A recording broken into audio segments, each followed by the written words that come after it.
Just Hindi देख रहे सभी दर्शकों को मेरा नमस्कार। मैं हूं अनुराधा शर्मा और मेरे साथ है राशि और नेहा। तो आज सबको पता है कि क्या खास है, आज दो राज्यों में विधानसभा चुनाव के जो नतीजे हैं वो आने वाले हैं। हिमाचल प्रदेश और गुजरात में कौन सी पार्टी आगे जाती है या कौन सी पार्टी जीत हासिल करती है, इस पर सबकी नज़र है और इसी बारे में आज हम चर्चा करने जा रहे हैं। तो नेहा जी, क्या लगता है आपको कि जिस तरह से हिमाचल में देखें कि कांटे की टक्कर दिख रही है हम लोगों को, तो वहां पर कौन सी पार्टी बढ़त बना पाएगी? बढ़त तो अभी कह सकते हैं कि कांग्रेस को मिल रही है। हालांकि जितनी ज़्यादा बढ़त की उम्मीद थी पहले से, उतनी बढ़त नहीं मिल रही है। कांटे की टक्कर बीजेपी दे रही है, इसमें किसी बात का कोई दो राय नहीं है। इसमें बीजेपी के जो सीएम हैं जयराम ठाकुर, वो अपनी जीत दर्ज करा चुके हैं और कांग्रेस का एक सीएम फेस जो कि आशा कुमारी डलहौजी से हैं, वो लगातार पीछे चल रही हैं, जो कि एक चिंता की बात कांग्रेस के लिए हो सकती है। तमाम विषम परिस्थितियों के बावजूद मैं ये कहना चाहूँगी कि कांग्रेस ने हिमाचल प्रदेश में प्रदर्शन तो बेहतर किया है। इसके लिए इसे कांग्रेचुलेट तो ज़रूर करना चाहिए, क्योंकि कांग्रेस का कोई जो नेशनल लीडरशिप है वो यहाँ मिसिंग था। राज्य में ना राहुल गांधी आए, ना सोनिया गांधी आई, प्रियंका गांधी आई। उन्होंने कुछ प्रभावित करने की कोशिश की, लेकिन फिर भी मैं ये कहूँगी कि ये उतनी बड़ी कोशिश नहीं थी कि जितना बीजेपी की तरफ से कोशिश लगातार की जाए थी। आप देखिए प्रधानमंत्री नरेंद्र मोदी की रैलियाँ कितनी ज़्यादा हुई, धड़ाधड़ रैलियाँ हुई। साख पर जेपी नड्डा का यहाँ पर बना हुआ है, हिमाचल प्रदेश से वो आते हैं। और फिर अमित शाह को ही देखिए। तो बीजेपी की जो कोशिश जिस लेवल पे रही, कांग्रेस की वो कोशिश कार्यकर्ताओं के लेवल पे दिखी है, बूथ के लेवल पे दिखी है। लीडर्स में गुटबाजी को परे रखते हुए, ताक पर रखते हुए, अपने अपने जो डिवाइडेड ऑलरेडी था, सेगमेंट्स डिवाइडेड था कि ये आपकी सीट है तो आपको इसका ध्यान रखना है। बाद में वो जो गुटबाजी है, हो सकता है कि देखने को मिलेगी अगर वो सत्ता में आते हैं तो। लेकिन हिमाचल की बात की जाए तो कांग्रेस को अभी तो मैं कांग्रेचुलेट करना चाहूँगी कि आप अच्छा प्रदर्शन कर रहे हैं, बावजूद इसके कि सामने नरेंद्र मोदी खड़े थे। जी जी। और जैसा कि हमने देखा कि जिस तरह से खींचतान चल रही है, राशि बात करें अगर हम कि आप हिमाचल से हैं तो आपको ज़्यादा पता होगा कि हिमाचल में किस पार्टी की तरफ ज़्यादा रुझान रहता है लोगों का, या इस बार किस पार्टी की तरफ रुझान पहले था और अब कुछ बदला है?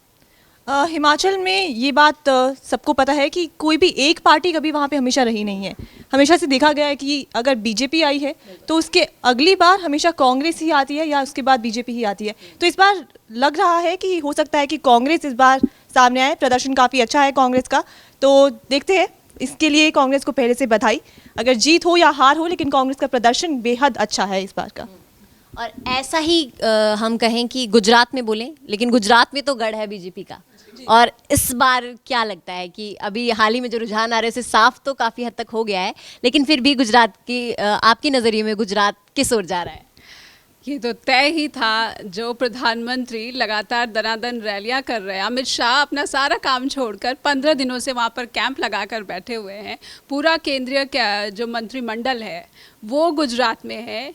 बीजेपी के दो धुरंधर जो जोड़ी है नरेंद्र मोदी की और अमित शाह की, उनका वो लेबोरेटरी मानी जाती है गुजरात कि उन्होंने वहाँ पर इतनी प्रयोगशाला जो बना रखी, इतने प्रयोग किए हैं जो वहाँ पे पूरे देश में फ़िलहाल वो जो है उसको लागू किया जा रहा है। तो इसमें किसी बात का कोई शक नहीं है कि बीजेपी वहाँ पर कोई ख़राब प्रदर्शन करती। हाँ, आम आदमी पार्टी ने जो एक माहौल क्रिएट करने की कोशिश की थी कि हाँ बिल्कुल बिल्कुल त्रिकोणीय मुकाबला, खैर तो मैं नहीं मानती हूँ इसको, कि आम आदमी पार्टी को एक उम्मीद की किरण गुजरात में ज़रूर दिख रही थी। सूरत, खासकर मैं यहाँ पे जिक्र करना चाहूँगी कि सूरत की जो सीट्स है उसे लेकर एक्साइटमेंट ज़रूर थी, और ईशुदान गढ़वी जो आम आदमी पार्टी के सीएम फेस है उसे लेकर भी काफ़ी एक्साइटमेंट थी।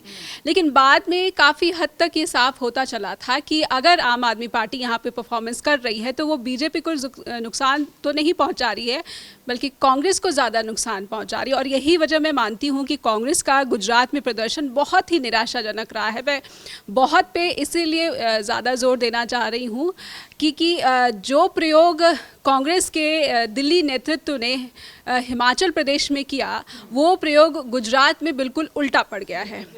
गुजरात की जनता शायद ये चाहती थी कि दिल्ली नेतृत्व उनके पास आए। हालांकि राहुल गांधी गए थे, लेकिन वो उतना प्रभावी नहीं हो पाए क्योंकि उनको भारत जोड़ो यात्रा से ज़्यादा प्यार है, पहला प्यार वो मान रहे हैं। बार बार अभी ये भी कह रहे हैं कि शीतकालीन सत्र में भी नहीं आएंगे क्योंकि वो छोड़ना नहीं चाहते हैं भारत जोड़ो यात्रा। तो कांग्रेस को ये जो नुकसान हुआ है ना गुजरात में, ये इसके दूरगामी परिणाम होंगे। दूरगामी परिणाम इसलिए होंगे क्योंकि आम चुनाव के लिए ये जो विधानसभा के चुनाव हुए हैं, इसके बारे में कहा जा रहा है पहले से ही कि देश की जनता जो है उसका क्या मूड बन रहा है 2024 के लिए। और बीजेपी का जो स्टाइल है चुनाव लड़ने का, और गुजरात में जो उन्होंने साबित किया, हिमाचल में जो उन्होंने साबित किया, इसलिए मैं कह रही हूँ कि हिमाचल में कांग्रेस को बहुत ज़्यादा खुश होने की ज़रूरत नहीं है। हो सकता है कि रिवाज वहाँ पर बदल जाए। आम आदमी पार्टी को ज़्यादा खुश होने की, सबसे ज़्यादा जो विनर है गुजरात में, मैं वो कहूँगी कि आम आदमी पार्टी एक विनर कही जा सकती है।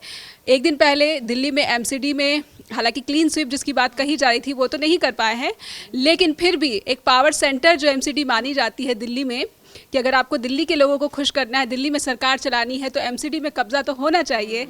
तो वो ज़रूर कामयाब हो गई है आम आदमी पार्टी, और आम आदमी पार्टी को गुजरात में भी खुशी का मौका जनता ने दिया है। और एक मैं चाहूँगी कि राशि वो बताए, नोटा एक बहुत बड़ी चिंता की बात है। नोटा, हाँ ये बहुत बड़ी चिंता की बात है। तो ये मतलब आप आंकड़े थोड़े हमें पेश करेंगे, किस तरह से क्या चल रहा है हिमाचल और गुजरात में? बिल्कुल, इन चुनावों में नोटा का बहुत ही भारी एक प्रभाव रहा है। काफ़ी लोगों ने नोटा वोट किया है। गुजरात में खास करके 1.6% लोगों ने, यानी कि 2 लाख से ज़्यादा लोगों ने नोटा को चुना है, जो कि एक बहुत ज़्यादा बड़ा आंकड़ा है। तो वहीं हिमाचल में भी 15,000 से ज़्यादा लोगों ने नोटा चुना है। तो इससे एक तरह से हम देख सकते हैं किस तरह के लोगों के अंदर जो पार्टीज़ है उनके ऊपर भरोसा शायद उठ गया है। वो पार्टीज़ को नहीं चुनना चाहते हैं, वो नोटा उससे बढ़कर चुन रहे हैं। और मुझे लगता है शायद संभव हो सकता है कि आज का जो यूथ है या जो बैकवर्ड क्लास है वो शायद नोटा चुन रहे हैं। शायद उनका भरोसा एक तरह से पार्टी से उठ गया है। वो नहीं देख पा रहे हैं, ना कोई ऑपोजिशन सामने है, ना ही जो सामने खड़ा है वो उस लायक है, हाँ उस मुद्दे। जी बिल्कुल। तो मुझे लगता है नोटा इस बार काफ़ी भारी पड़ा है इन चुनावों में। राजनीतिक दलों को इस ओर विशेष ध्यान देना चाहिए कि जब वो उम्मीदवार चुन रहे हैं तो वो किस तरह का उम्मीदवार चुन रहे हैं, या फिर मुद्दे ही किस मुद्दों पर वो लड़ाई लड़ने जा रहे हैं, चुनावी मैदान में उतर रहे हैं। अगर नोटा का इस्तेमाल लगातार बढ़ रहा है तो सबसे ज़्यादा अगर किसी को चिंता करने की बात है तो वो चुनाव आयोग को चिंता करने की बात है कि क्यों वो जो है किसी भी मतदाता को इस ओर नहीं आकर्षित कर पा रही है कि आपको अपने मताधिकार का इस्तेमाल तो करना ही चाहिए। अगर आप नोटा का इस्तेमाल कर रहे हैं तो आप लोकतंत्र को कितना जो है बना पा रहे हो, कितना ही सपोर्ट कर पा रहे हो, कितना मजबूत कर पा रहे हो। सबसे पहले एक भारत के नागरिक होने के नाते जो हमारा धर्म बनता है कि हम अपने देश का जो लोकतंत्र है, जो दुनिया का सबसे बड़ा लोकतंत्र माना जाता है, हर नागरिक की जिम्मेदारी है, जवाबदेही भी है कि हम अपने लोकतंत्र को मजबूत बनाएं। और लोकतंत्र को मजबूत बनाने में जो मताधिकार का हमें हमारा संविधान हक देता है, हमारा संविधान हक देता है कि हम इसका इस्तेमाल करें, और इसके इस्तेमाल के लिए हम अलग अलग राजनीतिक दलों को मजबूर करें कि आप हमारे पसंद के अनुसार ही अपने उम्मीदवार को चुनिए। और नोटा, मुझे लगता है जैसा राशि ने बताया है कि बिल्कुल युवाओं को इस बारे में अवेयरनेस, जागरूकता ज़्यादा है। मैं कहूँगी कि जो बैकवर्ड क्लास है राशि, उसमें कितनी अवेयरनेस है I am not sure about this, but youth NOTA के बारे में ज़्यादा अवेयर है। और गुजरात में जो युवा मतदाताओं की संख्या है वो इतनी बड़ी संख्या है, और ये युवा मतदाता वो मतदाता है कि जब से उसने जन्म लिया है गुजरात में, तब से उसने बीजेपी को ही सत्ता में देखा है।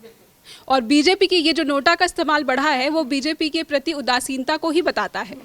जी, तो ये बात तो थी हम गए नोटा की, पर बात करें अरविंद केजरीवाल की। आम आदमी पार्टी, जैसे आपने भी कहा कि गुजरात में काफ़ी अच्छा प्रदर्शन उन्होंने किया, तो खुश होने की भी बात है। लेकिन अरविंद केजरीवाल इससे कहीं ज़्यादा उम्मीद कर रहे थे। वो रिटर्न में, पेपर में लिख कर दे रहे थे। तो क्या आपको लगता है कि जिस तरह की उम्मीद जताई जा रही थी, हमने देखा कि हिमाचल में उस तरह से आम आदमी पार्टी अपना प्रचार नहीं कर पाई, उन्होंने अपना पूरा फोकस गुजरात को दे दिया, और उसके बाद भी अगर पार्टी वहाँ पर एक सही आंकड़ा नहीं हासिल कर पाती है, तो क्या अरविंद केजरीवाल को थोड़ा निराश होने की ज़रूरत है? अरविंद केजरीवाल को निराश होने की ज़रूरत नहीं है। अरविंद केजरीवाल को पहले ही ये निराशा हिमाचल प्रदेश में महसूस हो गई थी और इसी वजह से उन्होंने जो हिमाचल में एंड में जो एफर्ट्स थे उसमें काफ़ी कटौती कर दी थी। उनका पूरा आम आदमी पार्टी का जो लीडरशिप है उसका जो ध्यान केंद्रित हो गया था वो गुजरात के चुनाव पर ही हो गया था, क्योंकि इन्होंने बहुत पहले से ही हिमाचल प्रदेश में एक माहौल बनाने की कोशिश कर दी थी। जितना सोशली ये एक्टिव हो गए थे आम आदमी पार्टी, तब तो कांग्रेस कहीं मैदान में दिखती ही नहीं थी और ना ही दिखती थी बीजेपी, और इतने पहले से वो एक्टिव हो गए थे और इनको महसूस हो गया था कि जो जनता है वो रिस्पॉन्ड नहीं कर रही है। और यही वजह है कि आभास हुआ केंद्रीय नेतृत्व को और वो गुजरात की तरफ शिफ्ट हो गए हैं, क्योंकि काडर भी नहीं था हिमाचल प्रदेश में। जिस तरह से आम आदमी पार्टी की कार्यकारिणी ही पूरी तोड़ कर बीजेपी में शामिल कर ली गई थी, रातों रात अनुराग ठाकुर को इसका श्रेय दिया गया कि उन्होंने उनके अध्यक्ष तक को अपने कुनबे में खींच लिया है। तो आपको पता ही है कि बीजेपी इन सब कामों में काफ़ी धुरंधर मानी जाती है। तो एक निराशा आम आदमी पार्टी को चुनाव के बहुत पहले ही जो है वो महसूस हो गई थी हिमाचल प्रदेश में। अपनी एक बड़ी टीम, एक जो जिसको कहते हैं ना कि ताकतवर चेहरे, वो आम आदमी पार्टी के पास नहीं थे। और साथ ही साथ मैं हिमाचल प्रदेश की जनता के बारे में भी यहाँ पर ज़रूर जोड़ना चाहूँगी कि हिमाचल प्रदेश की जनता जो है वो देश के जो दूसरे राज्य है, उत्तर प्रदेश हो, चाहे बिहार हो, चाहे फिर गुजरात हो, यहाँ पे जनता मुद्दों पर ही चुनाव में अपने उम्मीदवार को चुनती है। हाँ, तो इसीलिए ये हिमाचल प्रदेश के विधानसभा चुनाव मुद्दों पर आधारित चुनाव थे, ना कि ही नॉन इश्यूज जो होते हैं, जैसे कि बीजेपी कोशिश करती है कि हम चीन को लेकर हम कितने अलर्ट हैं, हम सिक्योरिटी कितने दे रहे हैं आपको, हमने राम मंदिर बनवा दिया यहाँ पे। इन सब मुद्दों का यहाँ पर कोई प्रभाव नहीं होता। यहाँ पर हिमाचल प्रदेश में आप क्या देखते हैं, ओपीएस में आप क्या दे रहे हैं हमें, हमारी महिलाओं को क्या दे रहे हैं, हमारे यूथ को क्या दे रहे हैं। कांग्रेस कहीं ना कहीं अपने घोषणा पत्र में उन सभी मुद्दों को छूने में कामयाब रही है जिसके बारे में हिमाचल की जनता लंबे समय से मांग कर रही थी। लेकिन बात करें हिमाचल की ही, तो हिमाचल में आम आदमी पार्टी ने एक भी सीट हासिल नहीं की। राशि, किस तरह से हम देखें इस चीज़ को, क्योंकि आम आदमी पार्टी ने पहले ही अपना पूरा फोकस गुजरात को दे दिया था, लेकिन हिमाचल में कुछ उम्मीद जताई जा रही थी, एक सीट, लेकिन अभी तक खाता भी नहीं खोला। तो किस तरह से पहले रुझानों में जो आया है सामने, उसको हम किस तरह से देखें कि क्या आम आदमी पार्टी को हिमाचल अभी स्वीकार नहीं रहा है? जी, मैं बिल्कुल सहमत हूँ आपकी बात से कि किस तरह से आम आदमी पार्टी जो है एक भी सीट नहीं जीत पाई है हिमाचल में, जो कि एक बहुत ही बड़ी बात है। लेकिन मेरा मानना है कि हिमाचल में जो जनता है वो काफ़ी ऑब्वियस ये चीज़ बना देती है कि वो बीजेपी और कांग्रेस के बीच से ही अपना लीडर जो है वो चुनना चाहती है। जी, हमेशा से ही। और एक बहुत ही टफ हो जाता है आम आदमी पार्टी के लिए वहाँ पर अपना दबदबा बनाना। तो मुझे लगता है आम आदमी पार्टी को भी काफ़ी वक्त लगेगा और उन्हें काफ़ी मेहनत करनी पड़ेगी हिमाचल में अपनी सरकार लाने की कोशिश भी करने के लिए। एक सवाल और राशि, कि जिस तरह से हम देख रहे हैं कि बात करें बीजेपी की, बीजेपी ने काफ़ी अच्छा प्रचार भी किया है, जो भी है सब कुछ अच्छा चल रहा है, लेकिन कांग्रेस की बात करें तो वीरभद्र सिंह जी की जो पत्नी है प्रतिभा सिंह जी, उन्होंने ट्वीट किया था पहले ही कि राज्य चाह रहा है कि उन्हीं के परिवार से कोई सत्ता संभाले। तो क्या ये जो कांग्रेस में परिवारवाद की पहले से राजनीति चली आ रही है, क्या अब हिमाचल में भी ये देखने को मिल जाएगा पूरी तरह से? देखिए, विक्रमादित्य जी नए चेहरे हो सकते हैं अगर कांग्रेस आती है। जी बिल्कुल हो सकते हैं। वो पहले हमने देखा कि काफ़ी उनको इतने वोट नहीं मिल पा रहे थे, लेकिन अब वो ऊपर चल रहे हैं। और रही बात परिवारवाद की, तो मेरा मानना है कि अगर कोई भी परिवार काम कर रहा है तो वहाँ पे परिवारवाद को ना देखा जाए और वहाँ पे ये देखा जाए कि क्या वो मुद्दे जो हमारे हैं उन पर काम कर रहा है या नहीं कर रहा है। क्योंकि अगर रही बात कांग्रेस की, पूरे परिवारवाद की, जो भी हमारे देश में चल रहा है, तो मेरा मानना है कि वीरभद्र सिंह ने बहुत काम हिमाचल के लिए किया है, बहुत काम उन्होंने किया है। और अगर हम परिवारवाद को देखते हुए दूसरे इंसान को मौका नहीं देंगे तो हम कैसे जान पाएंगे कि वो काम कर सकते हैं या नहीं कर सकते हैं। तो मेरा मानना है मौका देना ज़रूर हमें चाहिए, उसके बाद हम अपना डिसीजन जो है बना सकते हैं कि वो इस लायक हैं या नहीं है। यही सवाल नेहा जी आपसे कि क्या आपको लगता है कि क्या हिमाचल में भी एक बार फिर से कांग्रेस की वही परिवारवाद वाली राजनीति चलेगी, कि क्या वीरभद्र सिंह जी के बाद उनके बेटे, उसके बाद उनके बेटे, क्या कांग्रेस में इस तरह से फूट पड़ेगी, क्योंकि बहुत जगहों पे पड़ चुकी है ऑलरेडी?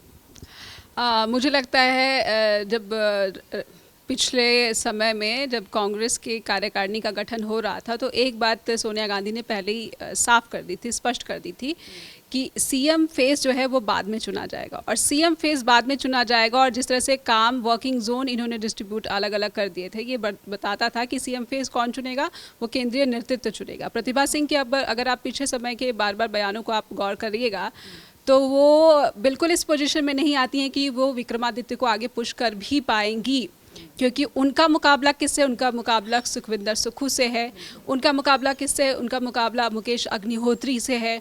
तो ये दो दिग्गज चेहरे ऐसे हैं। आशा कुमारी का मैं नाम नहीं लेना चाहूँगी क्योंकि वो चुनाव हारती हुई दिख रही है, तो ये दो नाम ज़रूर है। सुखविंदर सुक्खू जो मुझे लगता है कि अगर कांग्रेस इस पोजीशन में, इस परिस्थिति में दिखती है कि सरकार बनाएगी हिमाचल प्रदेश में, तो ये एक ऐसा चेहरा हो सकता है जिस पर कांग्रेस को दाव खेलना चाहिए, क्योंकि हिमाचल की जनता जिसने कांग्रेस के उम्मीदवारों को वोट दिया है वो इसलिए वोट नहीं दिया है कि चेहरा कौन सा है, इसलिए वोट दिया है कि आप काम करवाओगे कि नहीं करवाओगे मेरा। मुद्दों पर आधारित जो आपने घोषणा पत्र में जो आपने यहाँ पर बातें कही हैं, वादे किए हैं, वो आप कितना करवाएंगे। और एक आम आदमी पार्टी, जिस तरह से राशि ने कहा कि त्रिकोणीय मुकाबला नहीं हो सकता हिमाचल प्रदेश में, क्योंकि जो जनता है वो सिर्फ बीजेपी या कांग्रेस इन्हीं दोनों में से किसी एक पर भरोसा दिखाना चाहती है। आम आदमी पार्टी शायद इसलिए यहाँ पर ज़्यादा एक उम्मीद लेकर आई थी क्योंकि पंजाब में जिस तरह से इन्होंने भारी जीत हासिल की थी, तो उनको लगा था कि पड़ोसी राज्य होने के नाते थोड़ा बहुत वोट शेयर यहाँ पर हमें या फिर काडर ही बिल्ड करने का मौका मिल सकता है, लेकिन काडर भी बिल्ड नहीं कर पाए, बीजेपी ने पहले ही सेंध लगा दी थी। तो यही है, अभी तो मुकाबला बाकी है। अभी देखना होगा कि क्या जो पार्टी है, क्या हिमाचल में कांग्रेस बीजेपी को हराएगी, बीजेपी कांग्रेस को हराएगी, या फिर गुजरात के कुछ आंकड़े साफ हैं, साफ तौर पर है, लेकिन कितने आंकड़ों से कौन जीतेगा ये सब कुछ देखना भी बाकी है। तो फिलहाल अभी नजरें गड़ी रहेंगी इन्हीं चुनाव पर कि क्या नतीजे सामने आते हैं। आप भी देखते रहिए और हम भी बने रहेंगे इनके साथ, और आप तक हर इन्फॉर्मेशन, छोटी छोटी इन्फॉर्मेशन पहुँचाते रहेंगे।